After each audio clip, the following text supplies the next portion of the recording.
Hello dear students, last lecture में हमने critical angle और टोटल इंटरनल रिफ्लेक्शन को पढ़ा था।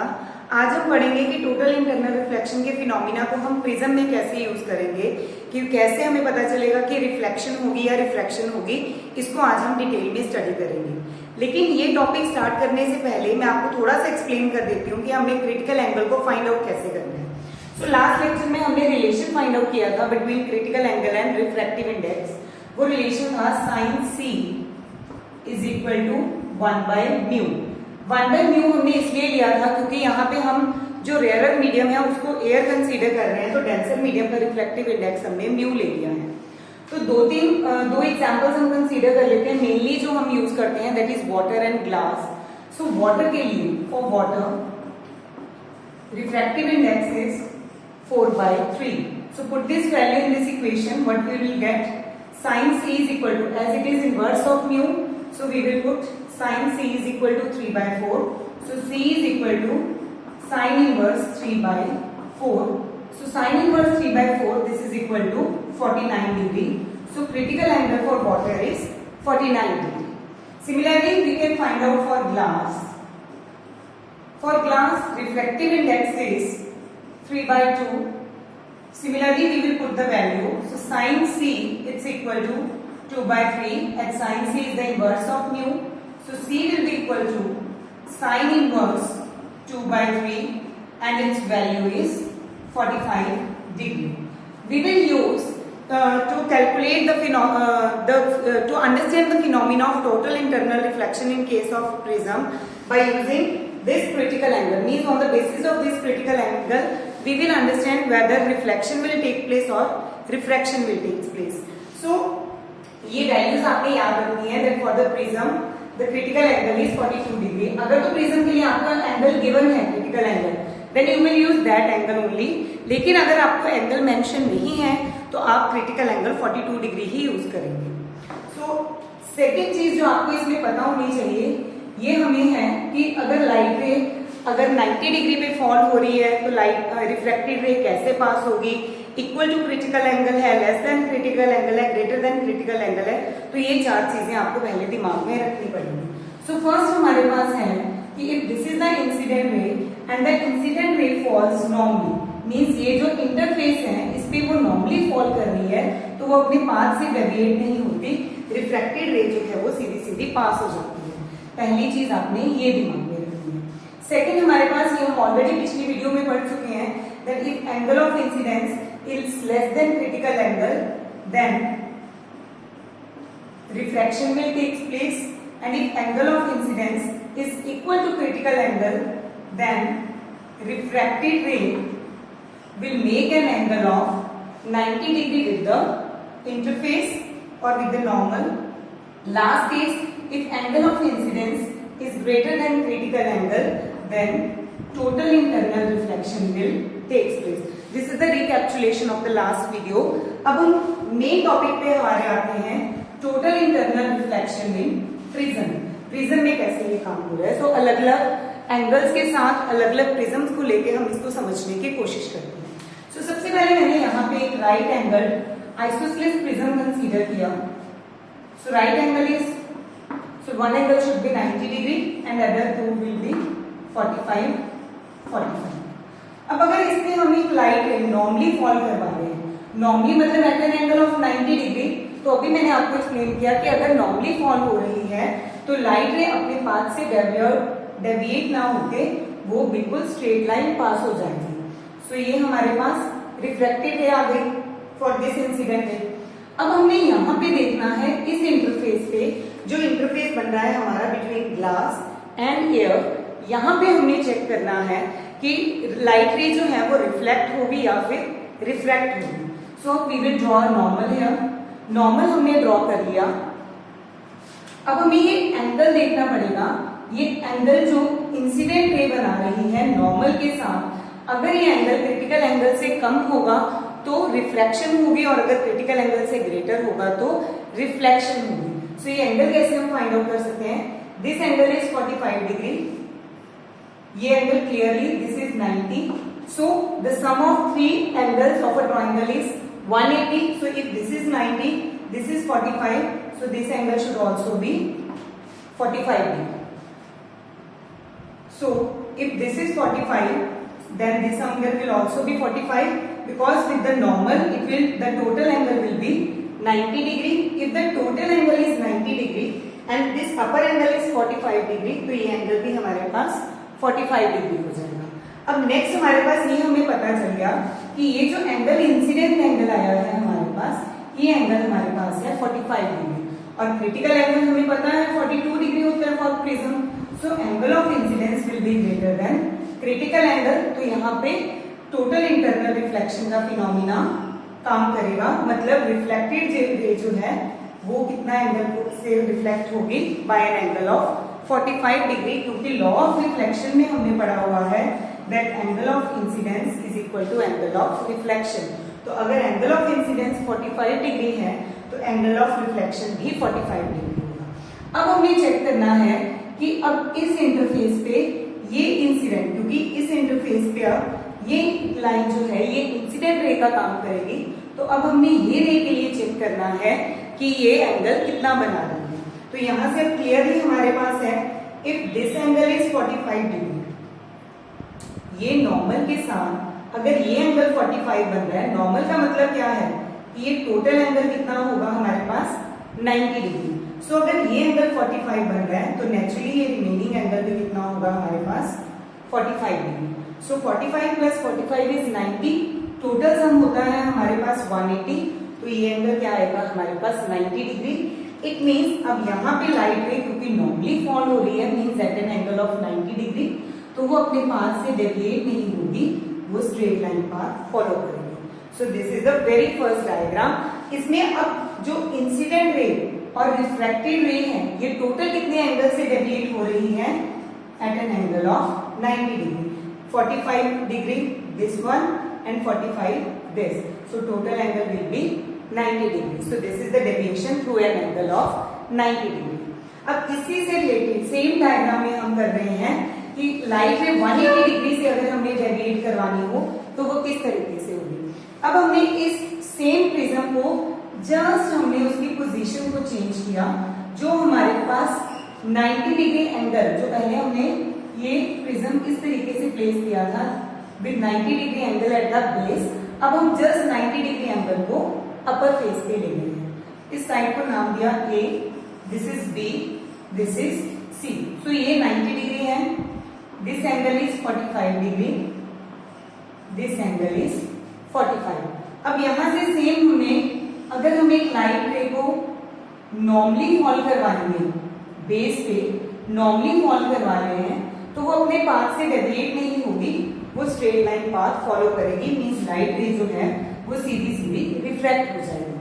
अब हमने इस पॉइंट पे यहाँ इंटरफेस पे हमने चेक करना है कि टोटल इंटरनल रिफ्लेक्शन हो रही है या रिफ्लेक्शन होगी. वो किस पे डिपेंड करेगा हमारा कि ये एंगल कितना बनना है, मतलब ये इंसिडेंट रे, क्योंकि ये इंसिडेंट रे के लिए इस बेस के लिए ये रे रिफ्लेक्टेड रे का काम कर रही है, लेकिन अगर हम AB साइड की बात करें तो AB साइड के लिए ये रिफ्लेक्टेड रे इंसिडेंट रे का काम करेगी.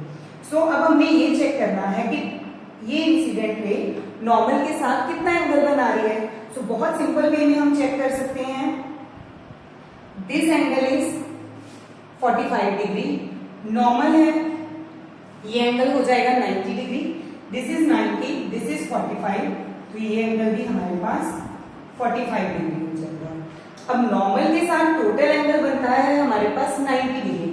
90 डिग्री में से ये 45 डिग्री एंगल निकल गया हमारा, तो रिमेनिंग एंगल हमारे पास क्या बचा 45. It means angle of incidence is greater than critical angle, means 45 degree is greater than 42 degree.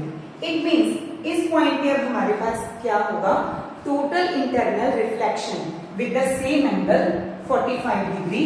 तो यहाँ पे लाइट रे जो है वो रिफ्लेक्ट हो जाएगी विद 45 डिग्री. अब सेम हमने इस इंटरफेस पे चेक करना है कि लाइट रे रिफ्लेक्ट हो रही है या रिफ्रैक्ट. तो सेम मेथड से हम चेक कर सकते हैं. This angle is 90 degree. अब ये हमारा नॉर्मल है, तो ये टोटल एंगल कितना होना चाहिए 90 डिग्री, ये 45 डिग्री है तो सिंपली ये भी 45 डिग्री हो जाएगा। अगर ये 45 है, ये 90 है, तो नेचुरली अगर हमें 180 सम बनाना है तो ये एंगल भी हो जाएगा हमारे पास 45 डिग्री। नॉर्मल हमने ड्रॉ कर लिया, बार बार एक ही चीज को हम पढ़ रहे हैं इसमें। नॉर्मल हमने ड्रॉ कर लिया, नॉर्मल के साथ एंगल कितना बनेगा 90, 45 ऊपर निकल गया तो रिमेनिंग एंगल कितना बचा हमारे पास 45 डिग्री।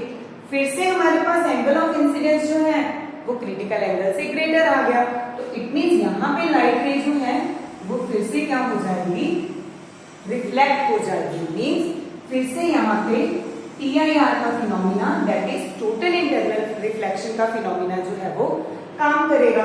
अब 45 डिग्री अगर इंसिडेंट एंगल है तो रिफ्लेक्टेड एंगल भी हमारे पास 45 डिग्री हो जाएगा। अब हमने यहाँ पे इस इंटरफेस में हमने चेक करना है कि एंगल कितना बन रहा है। इंसिडेंट एंगल जो है वो क्रिटिकल एंगल से स्मॉल है या ग्रेटर है। Simple, if this angle is 45 तो ये एंगल भी 45 हो जाएगा, क्योंकि नॉर्मल के साथ अगेन 90 डिग्री एंगल हमें चाहिए। If this is 45, this is 45, तो remaining angle will be 90 degree. और अगर राइट रे नॉर्मली फॉल कर रही है तो वो दिस इज 90, यस, तो अगर लाइट रे नॉर्मली फॉल कर रही है तो वो इंटरफेस पे अपने पाथ से डेविएट नहीं होगी, वो स्ट्रेट लाइन पाथ फॉलो करेगी। तो अब इस प्रिज्म में, इस डायग्राम में टोटल इंसिडेंट रे और रिफ्लेक्टेड रे में टोटल एंगल कितना चेंज हुआ, this total angle is 90, this total angle is 90, तो टोटल इन दोनों का टोटल सम क्या हो गया 180 degree. It means incident ray और रिफ्रैक्टेड रे टोटल कितने एंगल से डेविएट हुए, with N angle of 180 degree. ये है आपका सेकंड केस। अब हम थर्ड केस ले लेते हैं फॉर इक्विलैटरल ट्रायंगल। दो हमने कर लिए हैं 90 डिग्री एंगल्स के लिए आइसोसेलेस प्रिज्म के लिए। थर्ड केस हम ले लेते हैं इक्विलैटरल ट्रायंगल के लिए। अब ये हमने कंसीडर कर लिए इक्विलैटरल ट्रायंगल। इक्विलैटरल ट्रायंगल है तो नेचुरल सी बात है कि तीनों एंगल 60 डिग्री होंगे, ये तो आप लोअर क्लासेस से पढ़ते आ रहे हो।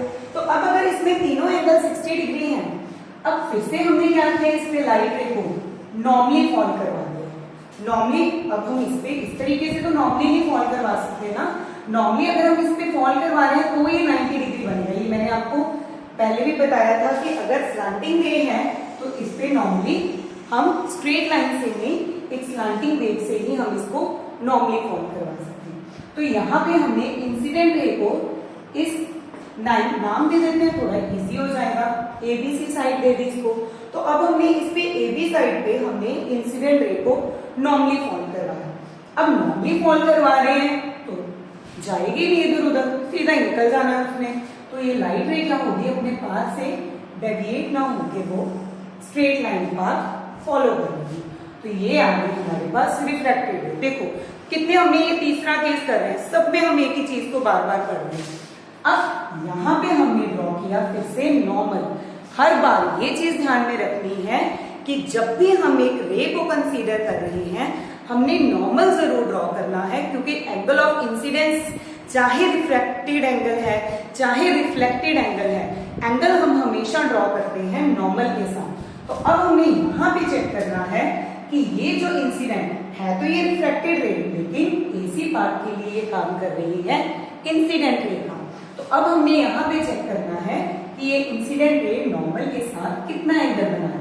क्या काम है हमारा कि हमें इस एंगल को फाइंड आउट करना है। क्यों फाइंड आउट करना है, क्या जरूरत है, फिर से वही बात, हमने चेक करना है कि रिफ्लेक्शन होगी या फिर रिफ्लेक्शन होगी। तो अब इस एंगल को कैसे चेक कर सकते हैं, फिर से वही कहानी हम रिपीट कर देते हैं। ये हो गया हमारा 60 डिग्री एंगल, ये नॉर्मली फॉल कर रही थी तो नेचुरली ये एंगल क्या हो जाएगा 90, ये 60 हो गया, ये 90 हो गया, बचा कितना हमारे पास 30 आ गया, कहानी यहाँ पे खत्म। 30 आ गया, टोटल कितना होगा नॉर्मल के साथ 90। अगर ये 30 बन गया तो ये रिमेनिंग एंगल हमारे पास आ जाएगा 60 आ गया। तो यहाँ पे मतलब क्या है, प्रिज्म के लिए तो फिक्स कर दिया ना हमने क्रिटिकल एंगल 42 डिग्री है। तो अगर 42 डिग्री है तो यहाँ पे एंगल ऑफ इंसिडेंस ग्रेटर आ गया हमारा क्रिटिकल एंगल से। तो सिंपली यहाँ पे क्या होगा, लाइट रे कौन सा फिनोमिना यहाँ पे फॉलो करेगी? वो टोटल इंटरनल रिफ्लेक्शन का। यहाँ थोड़ा सा हम इसको क्लियर कर देते हैं, एंगल्स हमारे स्टार्टिंग में कुछ ज्यादा ही बड़े बन गए हैं, तो वो क्या कर रहे हैं, हमारी लाइट रे में एक बैरियर सा बन रहे हैं, तो इसको थोड़ा सा स्मॉल कर देते हैं ताकि थोड़ा सा क्लियर हो जाए हमें। अब हमने यहाँ पे चेक करना है कि एंगल क्या बन रहा है, तो ये 60 आ गया महाशय जी। ये अब इस एंगल को अगर हम चेक करेंगे कि ये एंगल कौन सा बन रहा है, तो ये एंगल हमारे पास आ जाएगा 60, क्योंकि जितने एंगल से वो इंसिडेंट हो रही है उतने एंगल से वो रिफ्लेक्ट हो जाएगी। तो यहाँ पे अगर 60 आ रहा है तो नेचुरली ये रिमेनिंग एंगल कितना बच गया? 30। ये 60, ये 30, ये अपने आप ही 90 बन गया। 90 बन रहा है तो सीधा सीधा निकल जाएगा, ना इधर जाएगा ना उधर जाएगा, अपने पास से डेविएट ही नहीं होगा, सीधा सीधा निकल गया। सो ये हमारे पास आ गया फॉर इक्विलेटरल ट्रायंगल। अब इक्विलेटरल ट्रायंगल है, अगर यहाँ से लाइट रे हम नॉर्मली फॉल करवा रहे, जरूरी थोड़ी है भाई कि एसी पे ही जाएगी, हो सकता है बीसी पे चली जाए। तो हम ये केस भी तो हमें पढ़ना पड़ेगा ना कि अगर लाइट रे बीसी तक जा रही है नॉर्मली फॉल करके तो फिर क्या होगा, तो नेक्स्ट ट्रायंगल में हम उसको पढ़ेंगे अभी। सो अब हमने फिर से एक इक्विलेटरल प्रिज्म को कंसीडर कर लिया है। So this is our equilateral prism. Sides को फिर से नाम दे दो A B C, angles draw कर लो 60 60 60। अब ये कहानी तो हम बहुत बार पढ़ चुके हैं कि अगर लाइट रे नॉर्मली फॉल हो रही है तो वो पाथ से डेविएट नहीं हो रही, तो वो सीधी सीधी फॉल हो जाएगी बीसी पे, मतलब हमारे प्रिज्म के बेस पे। अब हमारी कहानी फिर से यहाँ से शुरू हो गई कि ये जो रिफ्लेक्टेड रे है जो अब बेस बीसी के लिए इंसिडेंट रे का काम कर रही है, अब वो कितना एंगल बना रही है, मतलब हमें फाइंड आउट क्या करना है, ये एंगल। कैसे फाइंड आउट करेंगे भाई, इधर वाली ट्रायंगल को सॉल्व करके देख लेते हैं कि क्या एंगल बन रहा है। ये 60 है, नॉर्मली फॉल हो रहा है, तो नेचुरली नॉर्मली फॉल होने का मतलब क्या है कि 90 डिग्री एंगल पे फॉल हो रहा है, तो ये रिमेनिंग एंगल कितना बच गया फॉर दिस ट्रायंगल, ये छोटी सी ट्रायंगल जो हमारी बन रही है, इसके लिए ये एंगल हो गया हमारा 30 डिग्री। ये 30 है, टोटल नॉर्मल के साथ 90 होता है, 30 हमने निकाल दिया, तो रिमेनिंग एंगल कितना बचा हमारे पास 60। अब angle of incidence greater than critical angle, तो ये लाइट रे कौन सा फिनोमिना फॉलो करेगी, TIR। कोई बात नहीं, कहीं पे रिफ्लेक्ट हो रही है, कहीं पे रिफ्रैक्ट हो रही है, कहीं पे TIR है, कहीं पे नॉर्मली जा रही, कोई चीजें बार बार पढ़े, बस समझना है हमें कि कहाँ पे कौन सा फिनोमिना सेट होगा, और वो कैसे हम फाइंड आउट कर सकते हैं, एंगल्स फाइंड आउट करके। मतलब हमें थोड़ा सा बस दिमाग लगाना है कि हमने एंगल्स को कैसे फाइंड आउट करना है। 60 आ गया हमारा एंगल ऑफ इंसिडेंस, तो रिफ्लेक्टेड रे जो है, अब TIR है मतलब रिफ्लेक्शन होगी, तो रिफ्लेक्शन भी कितने एंगल से हो जाएगी हमारी 60 डिग्री से। फिर से अब हमारे पास अगला काम क्या आ गया कि अब हमने फिर से यहाँ पे फाइंड आउट करना है कि हमारा ये एंगल कितना बनेगा, मतलब ये इस रे के साथ नॉर्मल के साथ कितना एंगल बनाएगी, क्योंकि वही तो हमें बताएगी कि TIR होगा या फिर रिफ्रैक्शन होगा। कैसे फाइंड आउट करेंगे, दिस एंगल इज 60, अब ये 60 है नॉर्मल के साथ, तो ये एंगल हमारा क्या हो जाएगा 30। If this is 60 this is 30, तो ये टोटल एंगल हमारा कितना हो गया 90 हो गया। तो अगर 90 है तो सीधा क्या मतलब है कि रे जो है वो AC पे नॉर्मली फॉल हो रही है, तो फिर तो हमें कुछ चेक करने की जरूरत ही नहीं है, वो सीधा निकल जाएगी, अपने पाथ से डेविएट नहीं होगी। तो ये आपके दो केसेस हो गए इक्विलेटरल ट्रायंगल के लिए। फर्स्ट केस में लाइट रे फॉल हो रही थी AC पे, और सेकंड केस में लाइट रे फॉल हो रही है BC पे। ये हो गए आपके दो केस। अब इसी के साथ थोड़ा सा हम इसको और समझ लेते हैं, ताकि जो थोड़ी बहुत कंफ्यूजन बची है हमारी, हम उसको भी दूर कर लेते हैं। थर्ड केस हमने मतलब एक थर्ड तरीके का हम प्रिज्म कंसीडर कर लेते हैं, जहां पे हमने इसको तो 90 ले लिया, दो केसेस हमने लिए थे 45 डिग्री के साथ, मतलब आइसोसेलेस प्रिज्म के साथ। अब हम आइसोसेलेस प्रिज्म नहीं लेंगे, अब हमने इस एंगल को कंसीडर कर लिया 30 डिग्री, इस एंगल को कंसीडर कर लिया 60 डिग्री। देखो भाई सम तो तीनों का फिर वही 180 बन गया, इसको 30 ले लिया, इसको 60 ले लिया, इसको 90 ले लिया। अब इसमें हम देखेंगे अलग अलग केसेस के साथ कि लाइट रे कैसे काम करेगी। सबसे पहले नाम ही दे दो भाई, ए बी सी। अब ए बी साइड पे हमने लाइट रे को जब नॉर्मली फॉल करवाया तो वो तो सीधा सीधा ही निकल जाएगी, ये तो हमने बहुत बार समझ लिया। तो ए बी साइड पे हमने लाइट रे नॉर्मली फॉल करवाई, इंसिडेंट रे नॉर्मली फॉल करवाई, तो रिफ्रैक्टेड रे भी कितना एंगल बनाएगी, 90 डिग्री एंगल बनाएगी। तो लाइट रे सीधी सीधी निकलेगी। अब काम शुरू होता है यहाँ से कि जो हमारी एसी साइड है, एसी साइड के लिए जब लाइट रे इस पॉइंट पे फॉल हो रही है तो वो कितना एंगल बनाएगी, कैसे फाइंड आउट करेंगे, सेम मेथड से। This angle will be 90, so remaining angle will be 60. If this angle is 60, so total angle with the normal will be 90.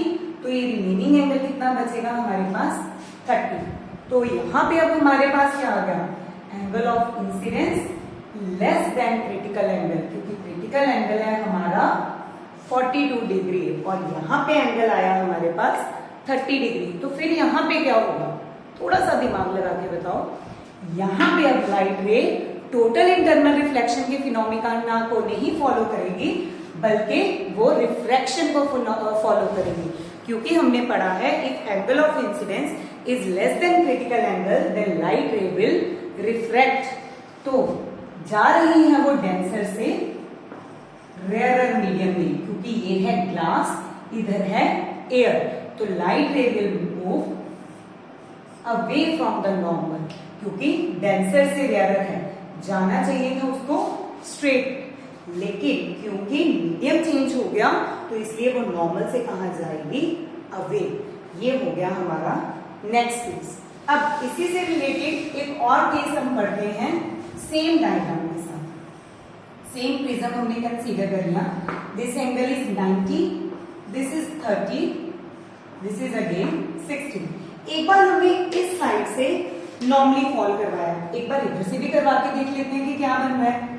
Again ABC नाम दे दिया, नाम चेंज करने की हमें क्या जरूरत है। यहां से हमने लाइट रे अगर हम नॉर्मली फॉल करवा रहे हैं तो वो अगेन अपने पाथ से डेविएट नहीं होगी और सीधा निकलेगी। अब हम यहाँ पे चेक करेंगे, सॉरी स्ट्रेट लाइन है, so this will be the normal. तो अब हम यहाँ पे चेक करेंगे कि नॉर्मल के साथ ये जो रे है कितना एंगल बना रही है। कैसे फाइंड आउट कर सकते हैं, दिस एंगल इज 30, ये नॉर्मल सीधी जा रही है, so this angle will be 90, तो रिमेनिंग एंगल कितना बचा हमारे पास, 60। अगर ये एंगल 60 है, ये टोटल एंगल नॉर्मल के साथ बनाती है 90, तो ये रिमेनिंग एंगल कितना हो गया हमारे पास 30। तो अगेन क्रिटिकल एंगल से एंगल स्मॉल हुआ, तो यहां पे क्या होगा हमारा रिफ्रैक्शन, और डेंसर से रेयरर है, so light will move away from the normal. So बहुत इजी, बहुत सिंपल केस है, सिर्फ हमने यहाँ पे एंगल्स को फाइंड आउट करना है। अब एक और केस इसी से रिलेटेड पढ़ लेते हैं। हमने यहां से लाइट रे फॉल करवा दी, हमने यहां से लाइट रे फॉल करवा दी, तो हम डीसी क्योंकि छोड़े, फिर बेस डीसी भी नाराज हो जाएगा कि बाकी पार्ट्स का तो केस करवा दिया लेकिन मेरा पार्ट छोड़ दिया। तो अब हम थर्ड केस कंसीडर करते हैं with the same triangle, this is A B C, ये हो गया 90 degree angle, this is 30 degree, again this is 60 degree. अब यहां से लाइट रे नॉर्मली जा रही है, नॉर्मली जा रही है तो हम पेन को रोकेंगे नहीं, सीधा सीधा निकाल देंगे। क्लियर। अब हमारा नेक्स्ट काम क्या है, अब हमने एसी साइड पे नॉर्मल ड्रॉ करना है, ये हमने ड्रॉ कर दिया नॉर्मल। अब हमने चेक करना है कि नॉर्मल के साथ कितना एंगल बनेगा। कैसे हम चेक कर सकते हैं, ये एंगल है 60, दिस एंगल इज 90, तो ये एंगल कितना हो जाएगा 30। अगर ये एंगल 30 है तो नॉर्मल के साथ टोटल एंगल बनता है 90, बहुत बार कर लिया हमने, तो ये एंगल कितना हो जाएगा 60।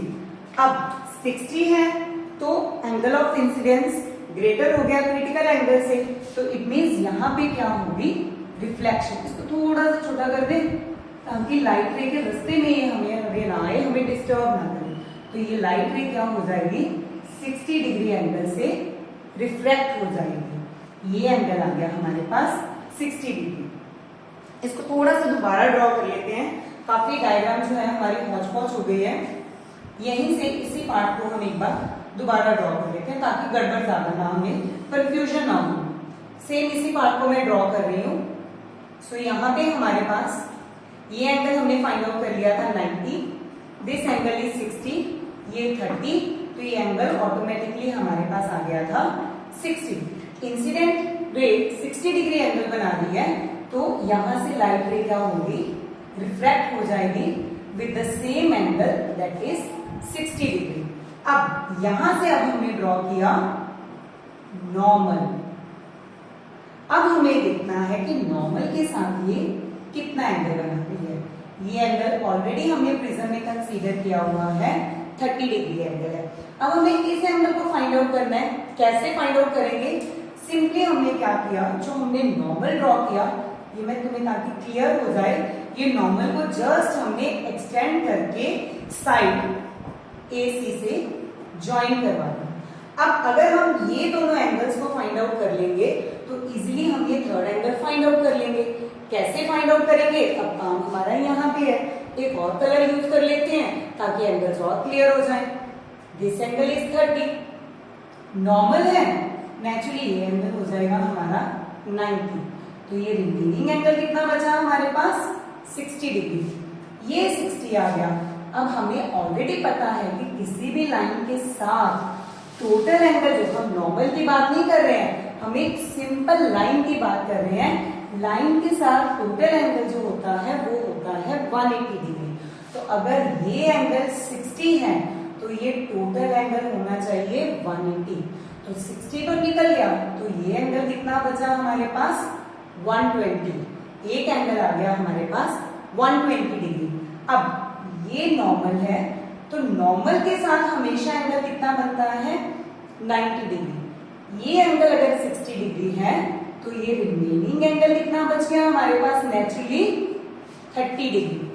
तो ये एंगल, अब हमने ट्रायंगल कौन सी कंसीडर किया है, थोड़ा सा इसको शेड करके आपको दिखा देती हूँ कि हम ये छोटे ट्रायंगल को कंसीडर करते हैं। अब इस ट्रायंगल में एक एंगल आ गया हमारे पास 30 डिग्री, दूसरा एंगल आ गया हमारे पास 180 डिग्री। टोटल सम हमें कितना चाहिए 180। 120 प्लस 30 150, बचा कितना 30 इजीली। तो अगर हमारे पास ये एंगल 30 डिग्री आ गया, मतलब angle of incidence critical angle से स्मॉल आ गया, तो इट मींस इस केस में अब हमारे पास क्या होगी रिफ्रैक्शन। और लाइट रे कहां जाएगी? Light ray will travel away from the normal. So मेरे ख्याल से हमने बहुत केस कर लिए हैं और उम्मीद कर सकते हैं कि इतने सारे केसेस करने के बाद अब कोई कंफ्यूजन नहीं रही होगी। अब क्लियरली पता चल जाएगा कि कहाँ पे लाइट रे ने डेविएट होना है, कहाँ नहीं होना, कहाँ पे वो TIR के फिनोमिना को फॉलो करेगी और कहाँ पे वो रिफ्रैक्शन को फॉलो करेगी।